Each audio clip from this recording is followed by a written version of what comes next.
Placements are an emotional nightmare. It's the one thing in the process we can't control. We can't control if Mary, the VP of sales, hires Joan, the senior sales rep from Chicago. However, we are influencers. A placement is beyond the locus of our control, right? That's why recruiters go insane, because deals blow up and they did nothing wrong. They covered the counteroffer brilliantly. They managed everything brilliantly, but something just happened because the human dynamic and the deal fell apart and we feel like failures. Deals blow up. That happens. Stuff happens. Hi, I'm Kortney Harmon, Director of Industry Relations at Crelate. Welcome to another episode of the Full Desk Experience. Welcome to the Full Desk Experience. I'm your host, Kortney Harmon. In the next few weeks, we're going to be specifically talking to the executive search industry and leaders who are ready to break through to their next revenue milestone. Over the next few weeks, we're going to deep dive into proven strategies that have helped top search firms scale from steady performers to industry powerhouses. This series is going to provide you with actionable intelligence that you need to scale and have sustainable growth. Each one of these upcoming episodes is going to bring you conversations from industry veterans who have successfully navigated the challenges you're facing right now. So tune in over the next few weeks. Join us as we uncover the strategic shifts necessary to transform your practice and capture high-value opportunities that are going to truly define your firm's revenue. To those of you who are joining us for the first time today, whether you're attending live or catching this replay, we really appreciate you carving time out of your busy day to be a part of this online conference. You know, we have been very intentional about gathering exceptional industry leaders like Mike himself here. And I am so excited that they've been here. They've actually, dare I say, battle tested everything that they're going to talk about today. They have use cases, and I'm not going to lie. And all of the conversations, this one is actually, Michael, this is my favorite as we talked. It's a lot of pressure, Kortney. Just because there's so much to this. So as you know, we talk about this, Mike, I want you to tell a little bit more too. Mike has over 28 years of experience from the Hudson Consulting Group, the founder of RecruiterU. He has walked a mile and plus in your shoes. And actually his executive search firm was ranked 11th fastest growing technology recruiting firm in the US, second largest in the greater Hartford area. And he's going to talk to us about so many things, essentially that self-sustaining blueprint. I mean, how would you not love to leave your office for a month, not check emails, and have productivity go up? So with all of that being said, I am going to jump off of here. No one is here to see me. They're absolutely 100% to see you. So I'm going to jump off. I will jump in the last 5 minutes. If you have questions, please feel free to put them in the chat and we'll answer those at the end. So Michael, the floor is yours. I'm jumping off. Thank you, Kortney. I appreciate it. I appreciate the opportunity too. As Kortney said, now I opened my business, my recruiting firm in 1990. So that's going on 35 years between coaching and recruiting, coaching in the profession. And I'm like a 10-year overnight success story in that I really struggled growing a team, owning my firm in the first 5 or 6 years, to the point where at about 18 months in, I had about $600 left in my business checking account and no receivables, and had gone through my line of credit. Right. So I always share that story because this business does come naturally for some people, and growing and scaling comes naturally for some people. It didn't for me, and from my experience coaching now since 2006, owners of recruiting firms, it doesn't come naturally for most. There's systems and processes that when you follow the systems and the process work, and it makes the owner / manager more competent. So really what we're going to talk about, and Kortney hinted at it, is kind of that inside game of keeping your recruiters motivated and productive without micromanaging them, and to the point where when you do it the right way without you even being there. My whole business, my whole vision was to grow a firm that could run without me. And we scaled to over $3 million. And at our largest revenue point, I took a month off and was barely noticeable in the office. Can I honestly say I never checked email or never called in? No, but it was not daily and it was not long. So, and when I came back, production was up, and I'm going to show you how we did that. This is what our clients are doing too now at the RecruiterU. And the RecruiterU actually was its own organization. We were the largest coaching company in the recruiting space. And we have, between mindset coaches and strategy coaches, we have 14 coaches. And we merged with Next Level Exchange in August last year, 2024. And I was and continue to be really excited about that for a lot of reasons. In that, one, now I'm partnered up with Greg Dorshing and Jeff Kay and John Bartos, and the resources that we're able to bring to our clients and actually share with Next Level Exchange and SRA and all the synergies with that. So for those of you who don't know me, I'm now part of this bigger entity. For those of you who know me, I'm now part of this bigger entity, and it's a huge win-win for all four of these divisions. So if we're going to get somebody to peak performance, we're getting them to a point of certainty and confidence, right? And which seems pretty natural. If I'm really certain about my technique, if I'm confident that I'm able to deliver, whether it's take great search assignments, whether it's find great candidates, put merits together, hire people, onboard them successfully, at the root of it, one of the reasons we procrastinate is because we lack certainty and confidence. And the path to certainty and confidence is having the right plan with proven strategies, consistent implementation. That is the reason I put that one on the bottom. That is the foundation, because there's a lot of people out there with a plan and strategies and very inconsistent, if not non-existent, implementation. And then you cap that all off with the right mindset, right? Because one has to believe it's at least possible. And I'm going to take you through a process that's kind of a coaching process, because when we sit here a lot of times and we ask ourselves, I have trouble finding self-motivated people. Why can't I find people like me? Well, people like you are entrepreneurs and they've set up their own business. So finding them like you is probably remote.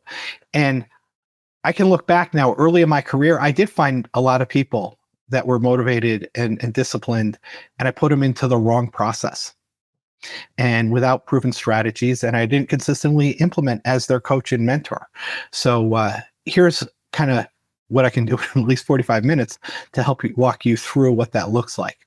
So this is a form we use when we bring on a new client. This is basically the form I use with my recruiters, right? So it's a game plan. And you take one of your recruiters and it's real simple. Well, what did you do in revenue in the last 9 months? What did you do over the last 90 days? And what's your interview to placement ratio? I'm going to talk about KPIs in a minute and why they're so important for you to be a mentor and a coach and get productive recruiters. But the main thing is here, I'm going to really emphasize is this: what is so important to you about these goals? I'm sorry. Define progress if it's done 12 months from now. I apologize. That's the first key question. This is called the Dan Sullivan question. I learned this from a mentor of mine. You sit down with a recruiter and I go, I want you to imagine it's a year from now. And personally and professionally, you've just met and exceeded your targets as a human being, as a recruiter, earnings-wise, et cetera. And we haven't talked in a year, and we meet a year from now. Tell me what that looks like. What does done look like from you being in that position where you're thrilled with your progress? And that should be in the form of a story. It shouldn't be more revenue, more placements, higher fees, more retainers. I can't measure any of that. Plus, none of that's emotional. I want to take my billings from 200,000 to 300,000. I'm going to take my desk from 25 to 50% deposit based. I'm going to fire 3 bad clients. And I'm gonna work at least 2 positions at VP or higher, and that'll really make me thrilled. It'll really make me think like I'm growing and progressing on my desk. And then the second part is why. What is so important? What is it about 300 versus you just did 2? Meaning, like you might make more. You might make $35,000. You'll make $35,000 more with an extra 100. What are you going to do with that? Where is that allocated? Right? Not spent. Doesn't have to be on stuff, but is it financial security? Is that important to them? Is funding their kids' college important to them? Is taking great vacations important to them? Is it a combination of those? excuse me, it should be emotional. You should be able to sense that they're passionate about it and that they should be measurable. And then the flip side is, so Kortney, what happens if you don't hit that goal?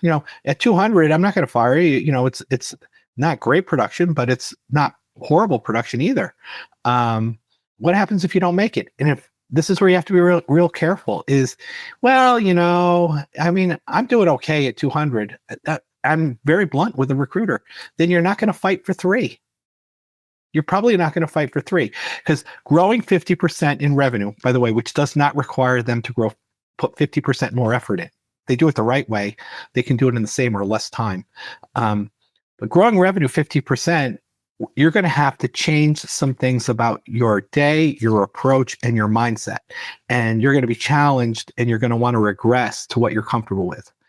So unless I'm really convinced as the owner manager that they are passionate about making the leap, I'm going to sit there and challenge them here because it's important to challenge them here because it's basically like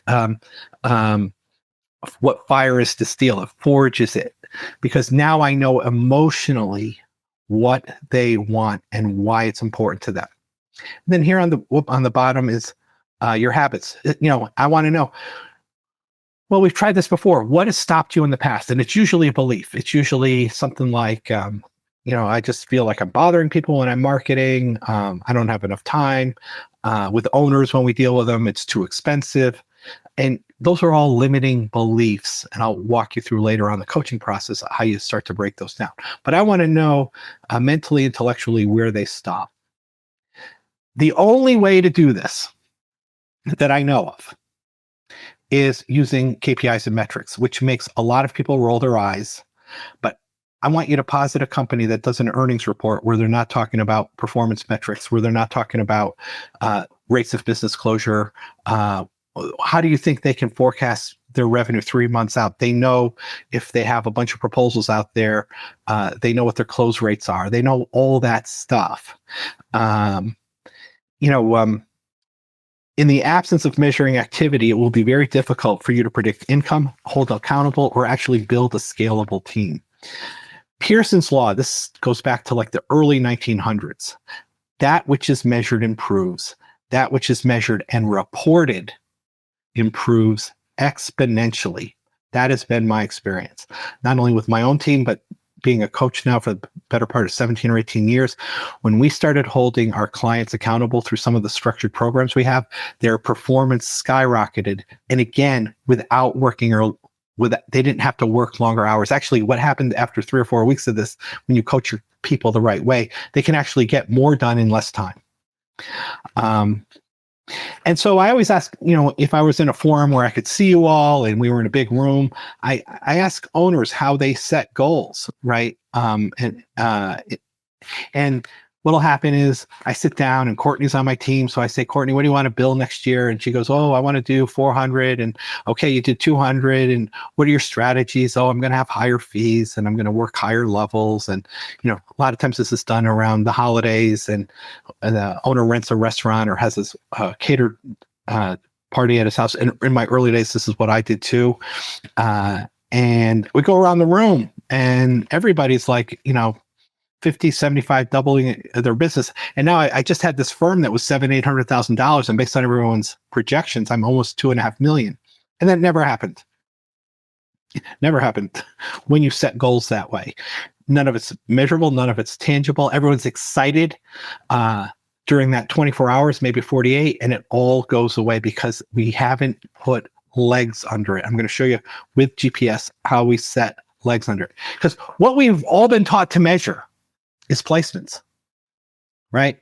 And for those of you who've seen me before, you know what I'm going to say. Placements are an emotional nightmare. It's the one thing in the process we can't control.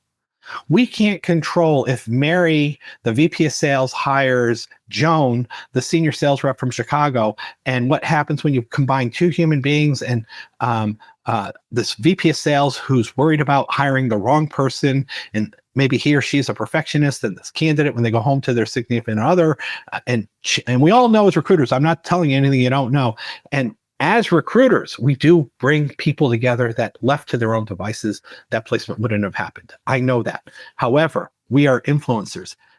A placement is beyond the locus of our control, right? That's why recruiters go insane, because deals blow up and they did nothing wrong. They covered the counteroffer brilliantly. They managed everything brilliantly, but something just happened because the human dynamic and the deal fell apart and we feel like failures. Metrics and KPIs, I'll walk you through this in a second. That's all built in. Deals blow up. That happens. Stuff happens. So we're going to define what a placement looks like. And if you got a $250,000 desk, I'm using very conservative numbers. Even in this economy, most people that we measure, their numbers are better than this.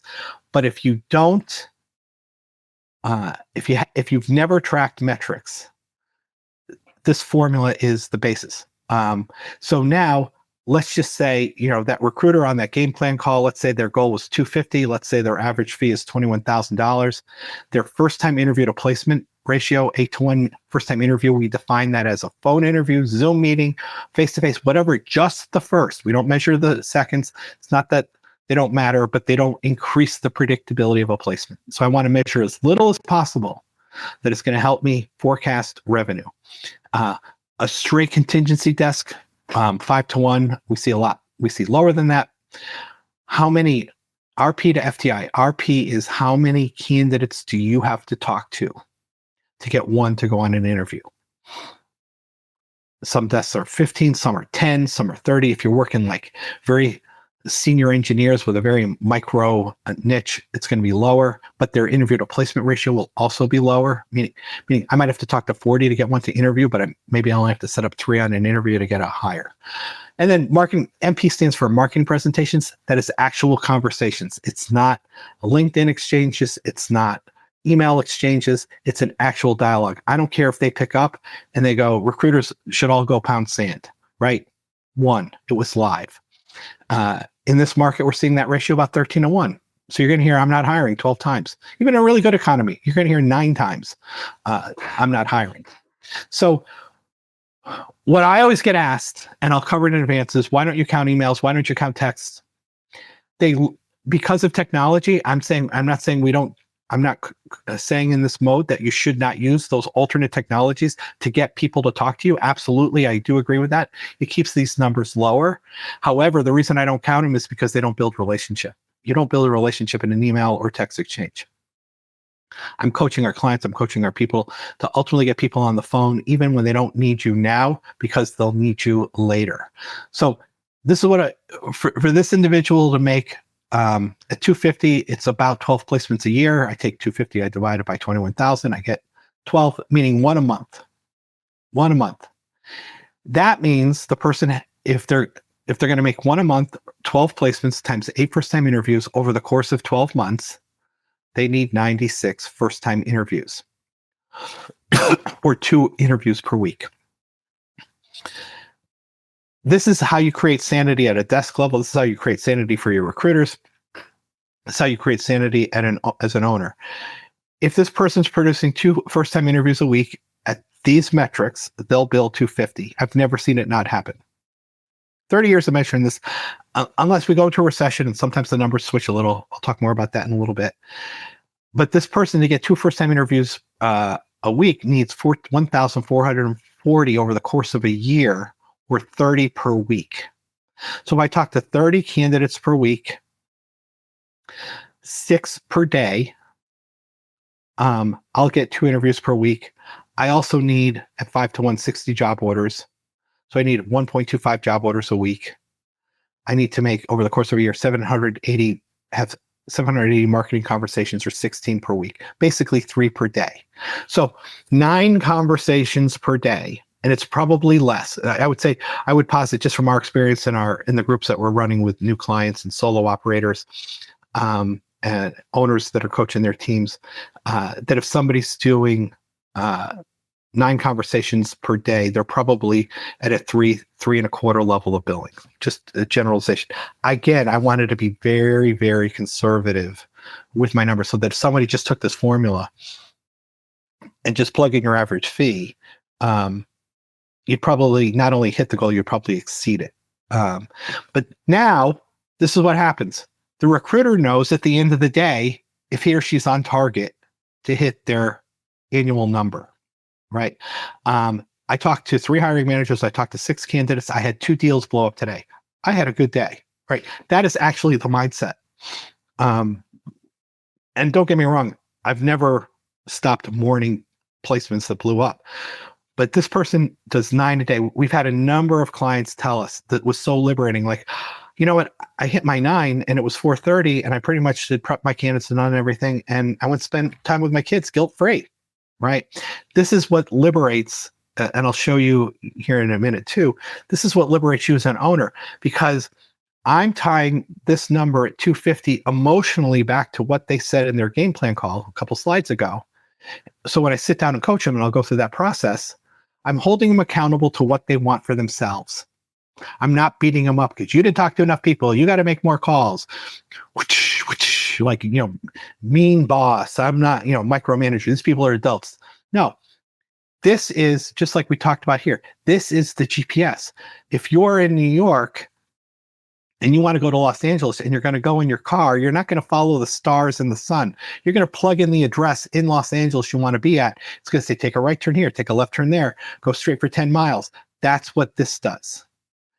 On the course of any given week and any given day, not that I advise monitoring it daily with tenured people, but if the person is on target for their billing goal. And just real quick, it's the same numbers, but for people when they think about $1 million office, or you can multiply as $3, $4, $5 million office. Well, I got Joe, he's billing 350. I'll do 50. Kortney's doing 2. We're close to $1 million. And then, Joe quits February 15th, and like your whole plan for $1 million office blows up. You never see publicly traded companies go, well, look, we're going to take a hit in earnings because our best sales rep left, right? It just doesn't happen. As a manager of a company, basically, if you just go to this line here, your firm needs 50 placements at $20,000 to be $1 million firm, or 400 first-time interviews, or 7.7 per week. And I would posit that with most recruiters, it's probably 6, but again, being wickedly conservative. So now instead of going, will Joe bill 350 and stay with me? Will Kortney do 200? Will I bill 350? Is the firm producing 7.7 interviews per week? If it is, based on these numbers, I have $1 million office. I have $1 million office, right? So that's the difference in thinking. And what a lot of people, they say, well, Mike, you don't get it. It's hard. This is the mindset part. It's harder to get people on the phone now, and people don't pick up, and people are remote, and it's not, they don't want to talk to us. I understand, and in some ways it probably is. It's very different. I'm not going to argue. But again, I'm talking about what's working in the recruiting industry today. It's demonstrated through not only, the 100 or so clients of the RecruiterU, but through SRA franchises, through Starfish Partners, and their 100 recruiters, is in some ways it's actually easier to get a hold of people. What we have access to right now, with researchers, people that can get mobile numbers and the right titles. So what we did, and this is where I don't ever want to use my opinion on a data-driven topic to justify anything. We do this every month with our client. So with hundreds of our clients this year, and we've done this once or twice a month, we put them into what we call a power hour. This is a great technique to do in an office. If you're remote, put everybody on Zoom. If you're in a physical office, just designate an hour. From 11 to 12, there's no incoming calls, there's no emails, there's no text, there's no social media. For this 1 hour, we're going to go old school, have a list. Probably you want to have a list of 35 people to call, marketing or recruiting. We don't care. We do this with our clients. And our power hour, because we have to give them 5 minutes of instruction, because there's always new people new to the power hour concept, is kind of what I just gave you. They're dialing for another 45 minutes to 47 minutes. We cut them off. We have them put their numbers in chat. We total up the averages, and this is what we've come up with. After dozens of these, the average number of attempts is 19, and actual conversations in 45 minutes, 47 minutes is 3.9, meaning a run rate of 5 conversations per hour, right?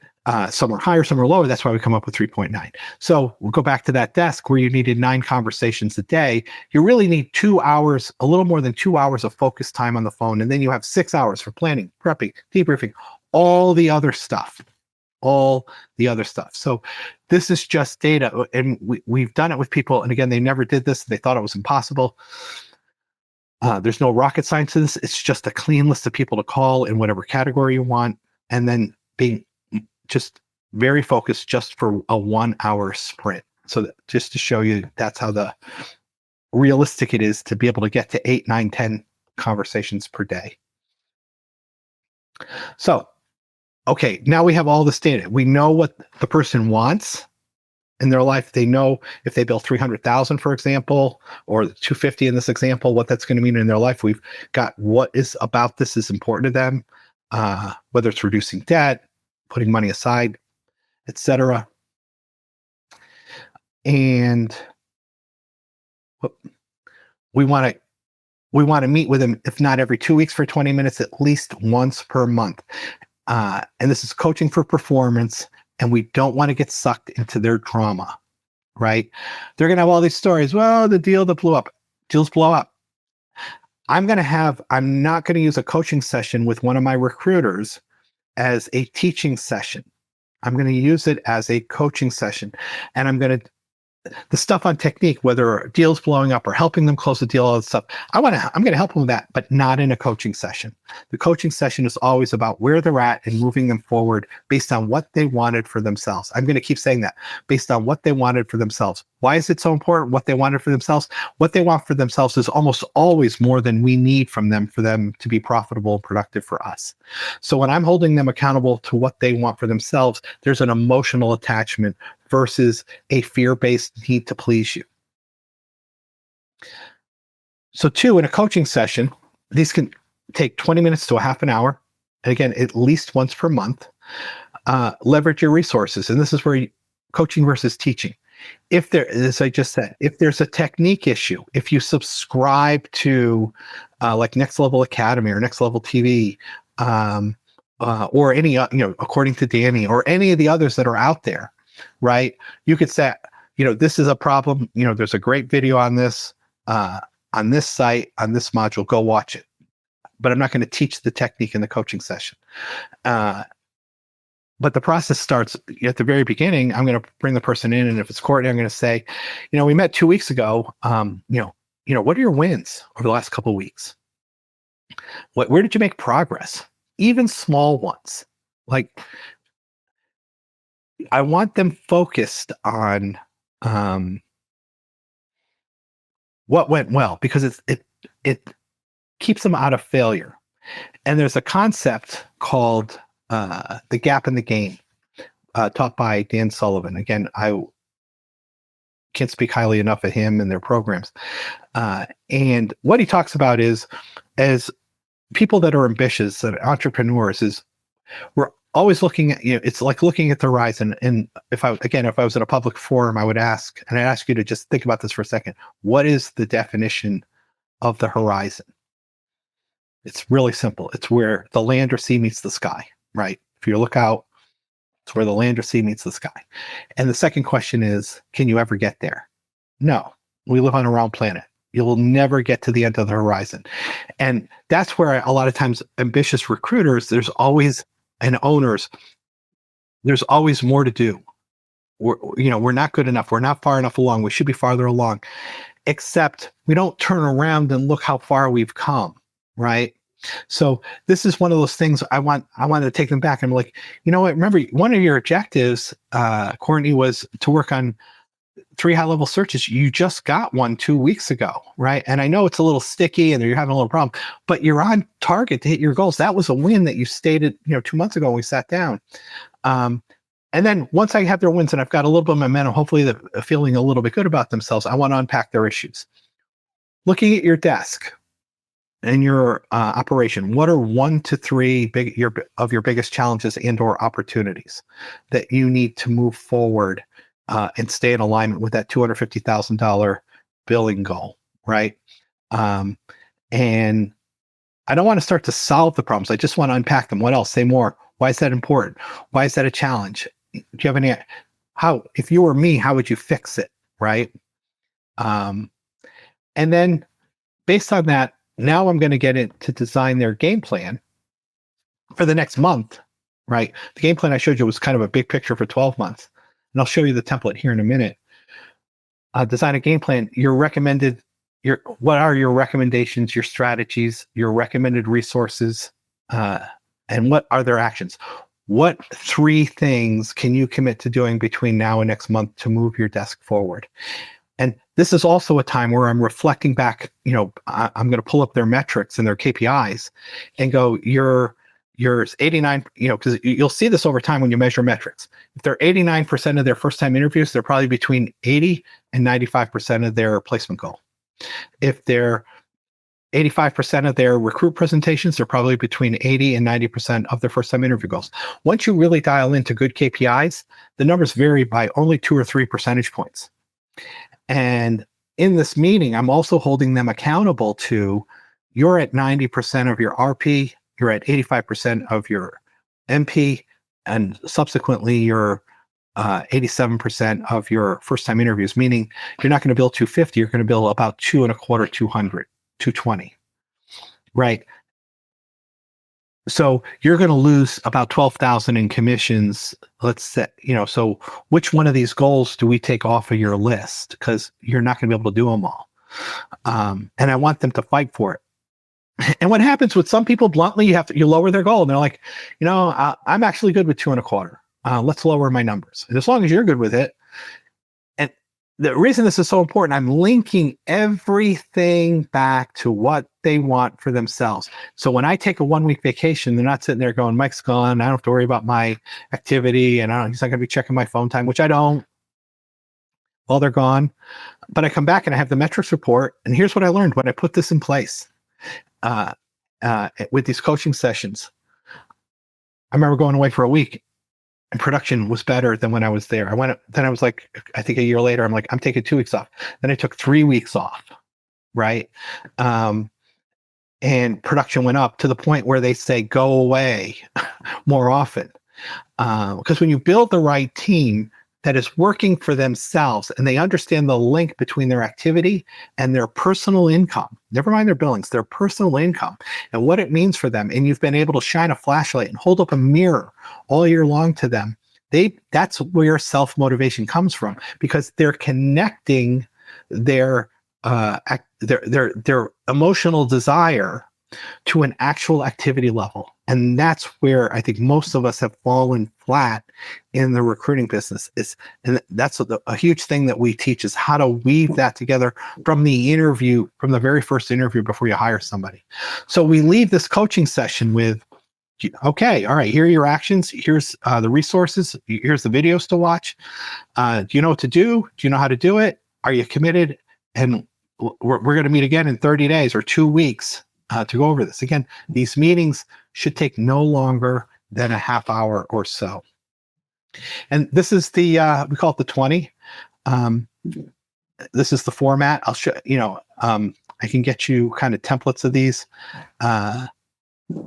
This is exactly the format I just talked about. Project. Okay, you want to take on a project, and people always go, well, what would a project be at a desk level? Project could be getting a retained assignment. All right, so the 3 actions is, I don't know, I've been all contingency. 1 action is watch the ABC retainer training from so-and-so. The 2nd action is start asking. The 3rd step is review with Mike in 10 business days on progress and get coaching, right? It could be working higher. I'm going to work a higher level position this quarter. I've always worked the director, the manager level. I want to go to a director or VP level, right? That could be a project. A project for an owner, when we do this with our owner clients, could be hiring a couple people, hiring a researcher. Those are all examples of the project. And based on that project, you can envision, we don't necessarily know when we when we're taking on something we've never done before, we don't know necessarily all the things we need to do, but I promise you, you know what the first couple steps are. And generally, my experiences and the laws of the universe dictate that once you take the first couple steps and you stay in continuous action, some way, somehow, the next steps start to become obvious and show up for you. Right. So that is kind of, this is how to do a very simple coaching session. And I cannot overemphasize going from,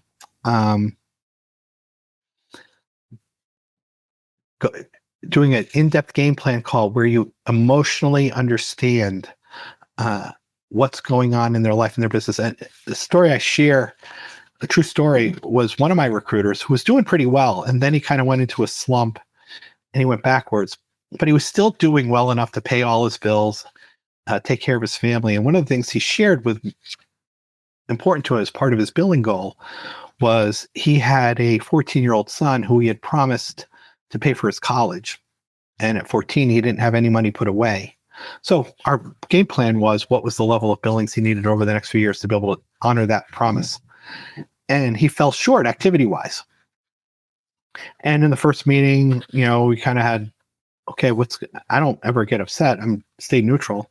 Is this something you still want? Is this a promise you still plan on honoring? Oh my God, I'd be devastated if I didn't. And after 2 or 3 months where there was very little progress, I just said, you know what? It ain't happening.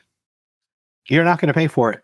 You don't want it bad enough. And I'm not sitting here as your judge. I'm just telling you from the data, there's a disconnect between your activity and the revenue you're going to need.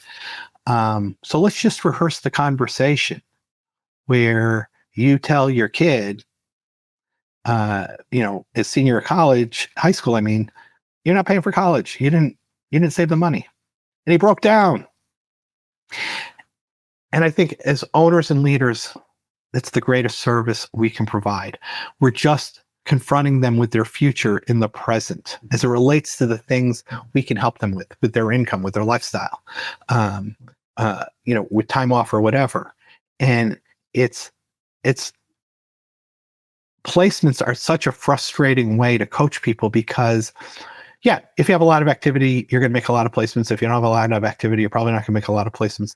But to see the one-to-one correlation and go, I need 9 today. I need to talk to 6 candidates. I need to talk to 3 hiring managers. And if I do that, I'm going to bill, $250,000 in that previous message.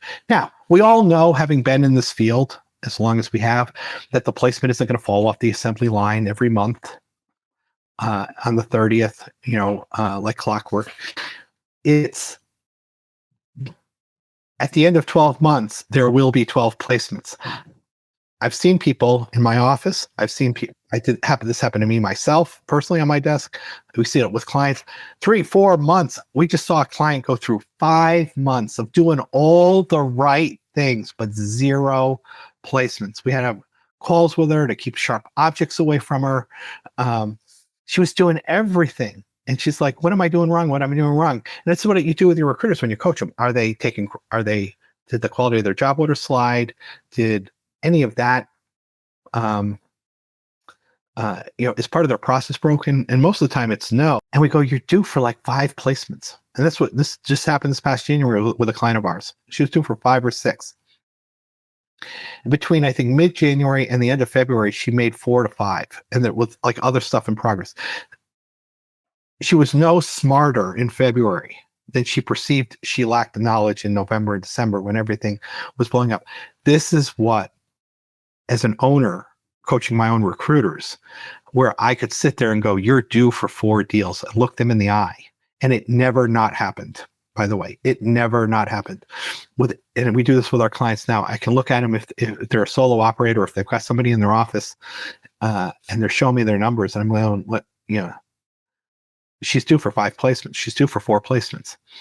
And with our clients, they go, I know that you were going to say, I don't know when they're going to come, but they average out over 6 to 12 months in the metrics.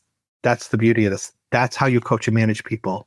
So you don't have to, so you can take time off guilt-free and have your operation not only continue to grow, but continue to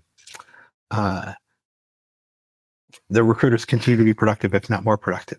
And real quick, as part of this merger, two great friends of mine over the last couple of decades are now my partners, Greg Dorshing and John Bartos. And the webpage isn't up yet, but we're doing this event in Atlanta, May 1st and 2nd. The webpage will be up if not today, tomorrow.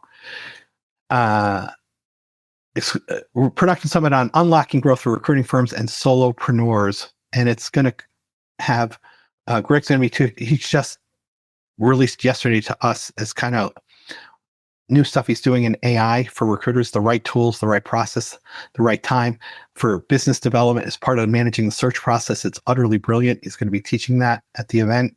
John Bartos is kind of the chief investment officer of Starfish Partners. If I ever want to sell my business, even if you're 5 or 10 years out, which is the ideal time to start going, what needs to be in place for me to maximize the value of my business so I could sell it eventually? We're going to have sessions on that. I'm going to go into a lot more depth on predictable revenue and what the individual's ratios mean and how to use that in your office to coach people. And the secrets of effectively using offshore recruiters. A lot of people have tried using offshore recruiters and they've done it the wrong way. And we've kind of dialed in a system and a process based on KPIs, based on scripting, based on approach for both business development and recruiting. And I put it in here, even if you've failed at this before, right? Because a lot of people go, oh, I tried once. And a great metaphor I think Jeff Kay uses. So when you were a teenager and you dated and the relationship didn't work out, you said, look, I'm just not going to date anymore. Or, you know what, I sent this person out on an interview and he didn't get hired. Did you stop working on the search, right? Sometimes you have to go through a few people, but I think in the way we're going to teach it, we're going to minimize the failure rate. If you're interested in that or you want a copy of the templates I gave there for the coaching session, just send an email to Mike G at the RecruiterU as in university.com. That's Mike G at the RecruiterU as in university.com. And just put in there, send me the templates or send me the link to the website when it's up on the 2-day session. And if you're here and you send us a note, we can get a hold of you. So, Kortney, I don't know if there's any questions. I've been just chatting away. I can't look at this picture without wanting to frame it. I'm not going to lie. This is kudos to my marketing team. I love it. It's amazing. I need a picture of me in a sombrero. Guys, we have 2 minutes before we jump into our other live event. But if you have questions, type them in the chat. We have 2 minutes to start answering. And if we don't get to all of them, we can always send Mike separate questions to Mike for you to be able to kind of answer those on the side. So if there's any questions, feel free to share them in the chat. Again, Mike G at the RecruiterU.com. Happy to be able to send that later. If you guys have any other questions, feel free to also connect with Mike on LinkedIn. Mike, I don't think I have any questions. Feel free to write in the chat how much you loved Mike's presentation. I mean, I know this is like the love-hate relationship, Mike. Like, it's like, oh, managing people. Oh, hold them to metrics. Oh, all the non-fun things. But this is really where the rubber meets the road. And this is really where you grow your business and change the outcome. Here's what happens, Kortney. To do it initially, it's almost like something new. There's always going to be resistance. One of the things when we would take on clients and, you know, a couple come to my mind, they were already at $1 million and they wanted to grow to 2 or 3. And basically, you know, we trained them in a little more detail on this and doing that with their team. Like, how do I do it with somebody that's already like doing 300-400? They're productive. They're great. Is you say, look, I've uncovered how to make your income predictable. And what happened was when you present in a way of, I'm using this as a GPS for your revenue versus as a whipping tool to beat you up because you're not doing enough, which I think a lot of recruiters grew up in what I call an abusive numbers environment. Yep. And the numbers were never really connected to the exact specific precise billing. Yep. Everyone should make 100 calls a day. Everyone should talk to 20 people a day, but it wasn't connected to revenue. Once it's set up, it becomes self-managing. They adjust on their own. You're not sitting there every 2 weeks going, you're not talking to enough people. You're not talking to enough people. You're not talking to enough people. Yeah. I love it. It was such good insights. Destiny loved it. She said it was fire. Guys, if you have any questions, feel free to follow up with me or Mike. You can do either. Mike, thank you so much for your time. I appreciate all your wonderful knowledge, and I will frame your sombrero picture and I will send it to you later. Thank you, Mike. Thank you, Kortney. Thanks for tuning into the Full Desk Experience, specifically focused on the executive search industry over the next few weeks. Tune in next week as we talk to the next industry veteran that you're going to learn the best tips from. Have a great day. See you next time.